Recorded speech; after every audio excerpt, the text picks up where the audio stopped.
Are you okay? Let me just hide this. I mean, let me just hide that badge real quick. Are you not embarrassed? Because this is so embarrassing, brother. You must be embarrassed. I am embarrassed, brother. Yeah, don't speak. Don't speak. It's better if you don't speak. We will. I will speak. That bold fraud. I mean, not Baha. Ten Hag. Yo, what is he doing? I don't know, bro. He has all the gear and no idea. Let me tell you now, the guy is out of his depth. He is out of his depth. Look, I'm not he's looking. out of his depth. Ineos are out of their depth. Everybody at Manchester United, the players are out of their depth. We just lost 4-0 to Palace. Manpoo. I don't know. Yeah, you know, I don't even like that word, but that Manpoo line. It suits him though, doesn't it? It's a bit of a cheesy dad line. But it suits them. You know what I'm saying? Look, no, but let's talk about the facts of the game. We've got the worst striker in the Premier League, barring whoever plays for Sheffield United and Burnley, who've been relegated. We were just on a live. We met two brothers here. They were Saudi fans of the Saudi Pro League. We did a combined 11 between Hilal of Saudi Pro League and Manchester United, and we got in maybe 4 Man United players. Dallo, Bruno, Garnacho, 3. Garnacho, was it 3? 3. Dallo, Bruno, Garnacho. Harry Maguire. We got Harry Maguire. Oh yeah, we got Maguire as 4. well. We got that Saudi Pro we League. got Slabhead in, guys. He's been playing well this season. That's the only reason, and that's really, you know, we debated about Manu as well. You could debatably get Manu in. We've got 5 good players. Rasmus Højlund, £70 million striker. I'm a Manchester United fan. I'm a Manchester United fan. 70 million. But this is where I in a cost of living crisis, you're spending 70 million pounds on this crap player. No, but listen. You have no shame. No, we have to be very. You have to be embarrassed. We have to be. You know, even T. You have to be embarrassed. Even 70 million in a cost of living crisis. We are going into a recession. This is a recession. You're spending 70 million in a recession. How many million are you spending? I don't know. He said 17 billion. 70 million. 17 billion. Baha. Boo-hoo, Baha. You better start crying, Baha. This is no good. You take that top off right now and show me that belly of yours, Baha. What's under that belly? There's a trophy under there. There's something there. T's not going to make an appearance again. Sorry, T. 70 million. If we're going to film here again, T, I won't be here because I've just been finished by the owner now. 70 million in a cost of living crisis. This is ridiculous. Honestly, Manchester United are in crisis. Can I just make my point? Don't speak. Can I make my point? I'll make my point though. Rasmus Højlund is not as good as He's not Calvert-Lewin. good. I don't think you could say good with He's not Rasmus as good as Højlund. Calvert-Lewin is not as good as Isak. He's not as good as Wilson. He's not as good as all of the Arsenal players. None of them are strikers, by the way. None of them are proper number 9s. But the ones who play there, not as good as them. Not as good as the City strikers. Not as good as the Liverpool strikers. Look, even West Ham. Not as good as Jackson. Nicholas Jackson. He's not as good as him. Even though Jackson. he doesn't score his chances, he gets chances upon chances upon chances. This is my problem with spending 70 million on him. And I said it at the start of the season. If you're going to spend 70 million, spend it on goals. I'm not blaming Højlund. I'm blaming Ten Hag. Ten Hag had the transfer policy of Manchester United handed to him in his pocket, yeah? He put it in his pocket. Big pocket. He signed Anthony. It was a big pocket. Big pocket. He signed Anthony. He signed Mount, who he didn't even want to use until Bruno got injured. He signed Højlund. He signed, who else? Malacia. How many did he sign? He signed Amrabat. How many signings has he made? Regulon.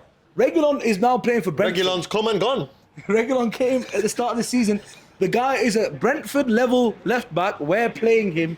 We signed him. We didn't No even disrespect play him. to Brentford. No disrespect to Brentford because they They play bodied better. you, man. They play better football than United most of the They time. bodied you, man. No, but I'm saying this as a Manchester United fan. We have to be real with ourselves. The transfer policy has got to be a new structure which has people who are experienced at buying players in there, right? It's that simple. Okay. We can't let the manager That choose. aside- And when he chooses, this guy has obviously chosen wrong. He can't be trusted. Not with money. No, but can I just? I'll make my final point on this. Lampard, good manager in many ways, but when we trusted him with money, when Chelsea trusted him with money, he showed how inexperienced he is. Yes. And that's exactly what's happening to Ten Hag now. The first time he's ever been given money, and he's splashed it all wrong. He might be a good manager. I think last year he showed how good he's a manager when he had less to play with, less players to play with, and he made it work.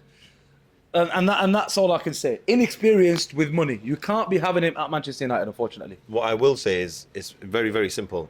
There's been 2 major incidents in his tenure as Man United boss, that have affected his reputation within this team, with the players, with the fans. the Cristiano Ronaldo issue. When he did that, he lost respect. He lost part of the fans' support. He lost some of the players' support. Secondly, what he did to David De Gea.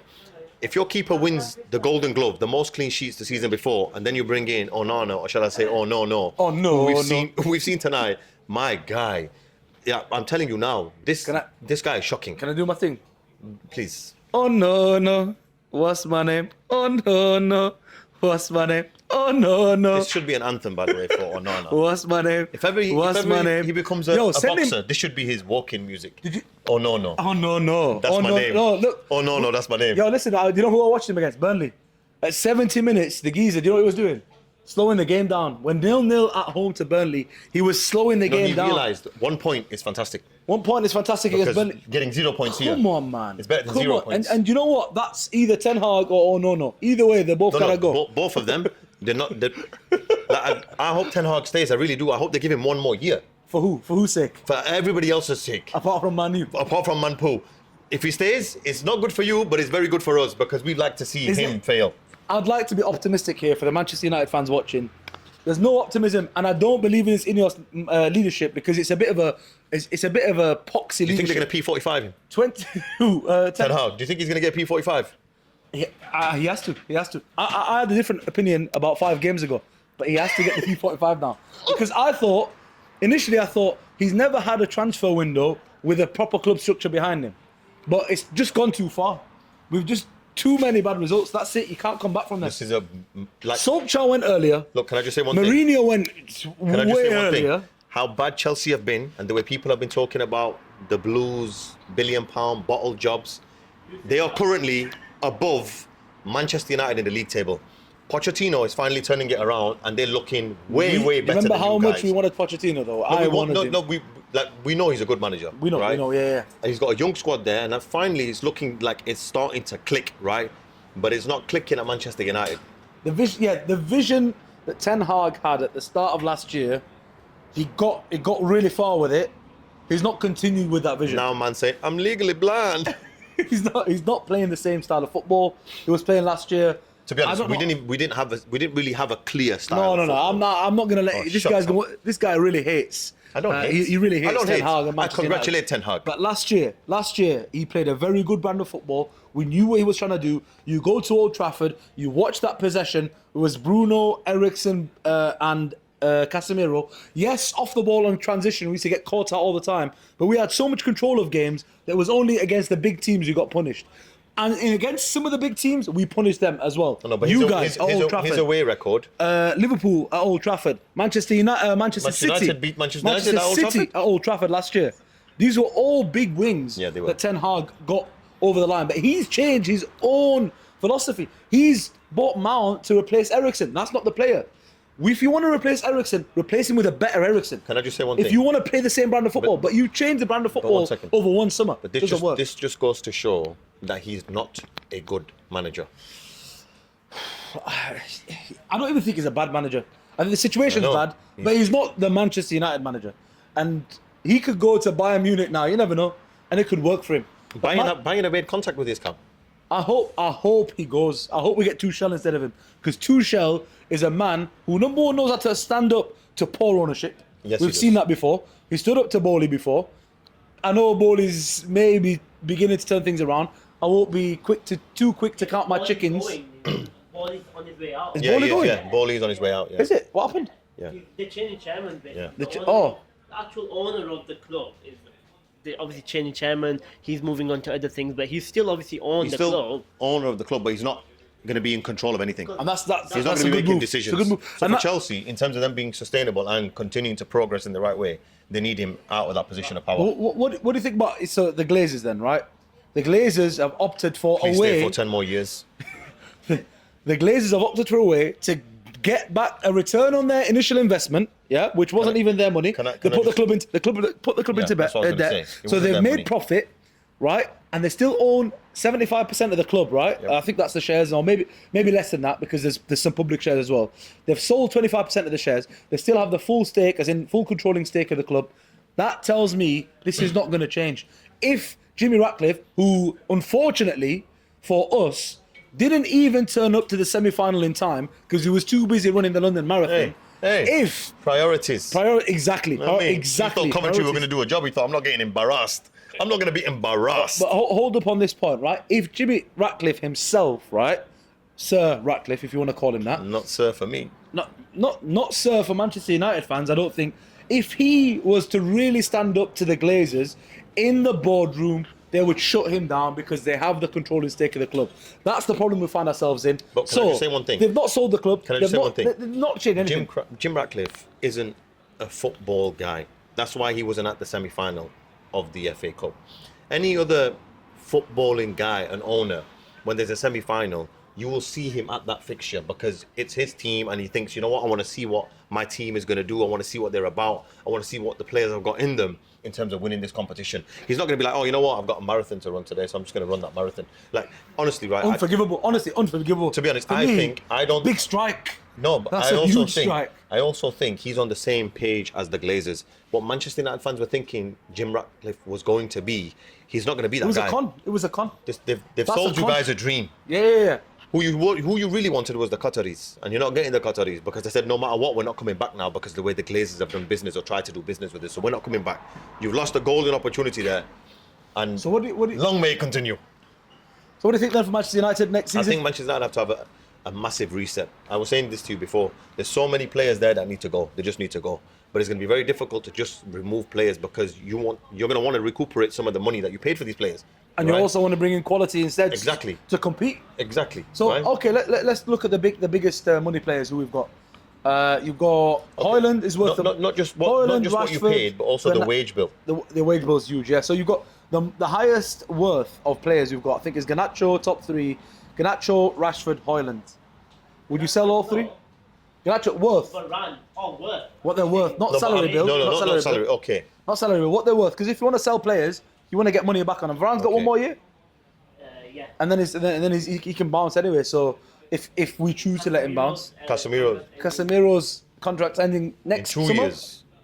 Not this summer, not next summer, the summer after. Is it? You gave him a 4-year contract with an Wow. option to extend. Now, to be fair, Casemiro, I would have given him that at the time as well. I don't think he's a bad player. No, he's not. But let's talk. No, but I feel like the team in itself now lacks confidence, lacks self-belief, and they've lost all trust in their manager. I would have lost trust as well. So again, if we go back to that list, the top three there, would you get rid? If you could get your 90, 100 mil-ish, 80 mil even for any of those three, would you sell them? Honest question now, Bahar, right? Remove you're a Manchester United fan. Yeah. If you were a fan of any other team, would you pay that money for any one of them players? 80 million. For any one of them three. Garnacho's the only one. You would pay 80 million for him. I wouldn't pay for Højlund because Højlund was 70 mil and he's not improved on his price tag. But this is not. I've not made these numbers up. I'm saying these numbers are what the supposed market But I'm value saying, of these players is. that might be the market value. Rashford is Are players definitely prepared? worth 80 mil. Of course he is. Do you think so?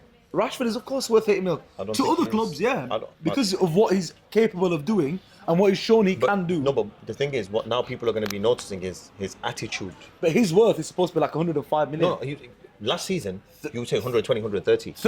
3-4 years ago, he was the most valuable player in the world. Yes, he was. At one point, he was worth 150 million. This was when Mbappe and Haaland were in a similar conversation, right? So I'm not saying, I don't think we'd be able to sell him for 100 mil. We won't be able to sell him for 100 mil. Look how he's fallen since then. But if I was able to sell him for 80 mil, I would sell Marcus Rashford. Of course I would. Me personally, Because even for him, I would keep Garnacho, but Højlund and Rashford have to go.